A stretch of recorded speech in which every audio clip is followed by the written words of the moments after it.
Okay, first of all, I want to say excuse the rough appearance, guys. I just came from a walk, so you guys are just going to have to bear with me. The Lord laid it on my heart to share this with you, so here it goes. Okay, so I want to talk to you about something a little more personal today. I've gone back and forth for a long time about whether I wanted to share this publicly because I've only talked about this privately with clients and inside of my programs, but not really out here on YouTube. So here it goes.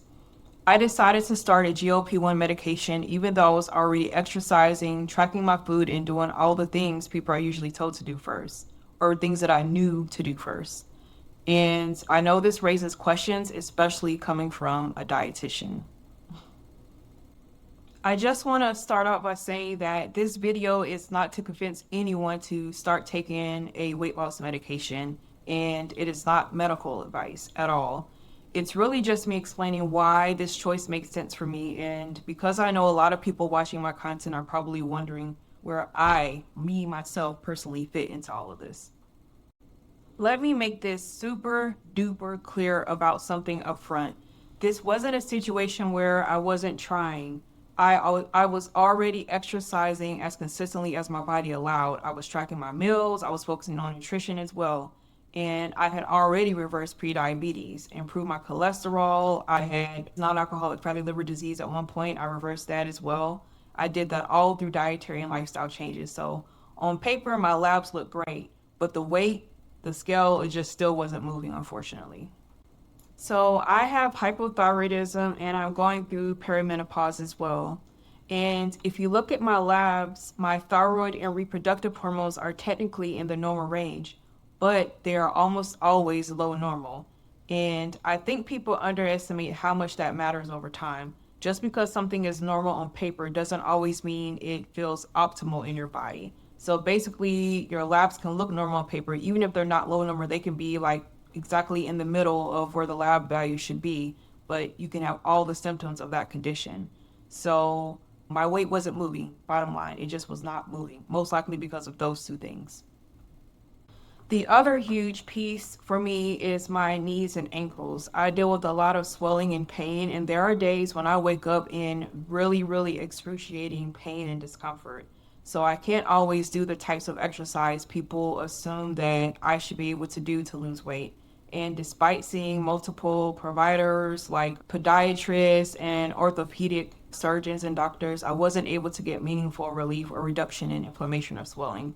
One of the main things that they keep telling me is that they don't want to give me a steroid injection to reduce the inflammation in those areas because long term, the steroid injection can actually increase the progression or accelerate the progression of the deterioration of those joints.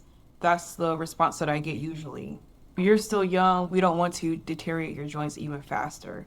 But at the same time, for me, they've been this way for almost 2 decades now, probably over 2 decades now. I can't imagine how that's healthy at all. Inflammation in any part of your body can cause other health issues. But that's something that I'm working on actively, trying to find a really good specialist. Maybe I need a sports medicine doctor. So, yeah, that's what's going on there.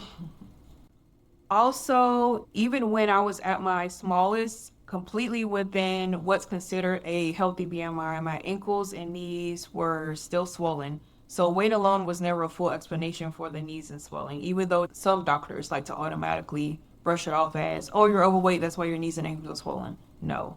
I had an injury, a sports injury, and it's been there ever since I was a little itty bitty tiny thing. I was a buck 25 or a buck 20 and it still was there. So that was a really important realization for me that it was there regardless of the weight. But I know for a fact I have osteoarthritis in these knees and these ankles, that having all this extra weight on them, all this pressure is not going to help the situation. So that's that.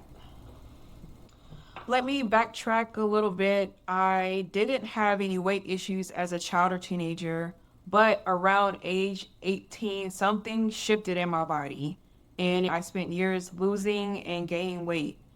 I've done diets, meal plans, all the things many of you watching this have probably done too. So this wasn't about lack of knowledge or effort at all. For me, choosing a GLP-1 wasn't about chasing a number on a scale. It was about reducing strain on my joints, improving mobility, and thinking long-term about my health. I also have a strong family history of diabetes, heart disease, breast cancer, autoimmune conditions, and thyroid issues. So when I looked at the full picture, I felt like this was a tool that could support my body in a way lifestyle changes alone weren't able to anymore. And that's the bottom line. Look, I'm going to tell you, I was scared at first. We don't have decades of long-term data on these medications yet, and I think it's really important to say that out loud. But when I weighed the risk against my personal health history and genetic risk, the benefits outweighed the risk for me. I started on Ozempic initially, even though I don't have diabetes. That's not something I recommend though, and medication should always be prescribed and monitored by a healthcare provider. I now have my own prescription for Zepbound, which is approved for people without diabetes, and that's the medication I'm currently on. Because of the GLP-1 medications that I've been on, I've lost almost 50 pounds in the last year. But more importantly, my labs have continued to improve, and the medication is doing what it's supposed to do for my body. It's supporting changes that were really hard for me to sustain on my own. Now, this is very important for you to understand. I want you to really get this. This doesn't mean that the GLP-1s are right for everyone, and it doesn't mean you'll have the same outcome. It doesn't mean it's safe for you either, even though it was fairly safe for me. It doesn't mean that nutrition and behavior don't matter, and it definitely doesn't mean it was the easy way out. It means this was one tool used thoughtfully with a much bigger picture in mind. So, why is Tradena talking to you about this now after all this time? A year has passed, right? I've gone through the GLP-1 journey for a year and haven't said much of anything, been very quiet. I am sharing this because I know a lot of people are quietly wrestling with similar decisions. If nothing else, I hope this helps you feel less alone, less broken, and less ashamed for needing support. That's really the whole reason I wanted to talk about this today.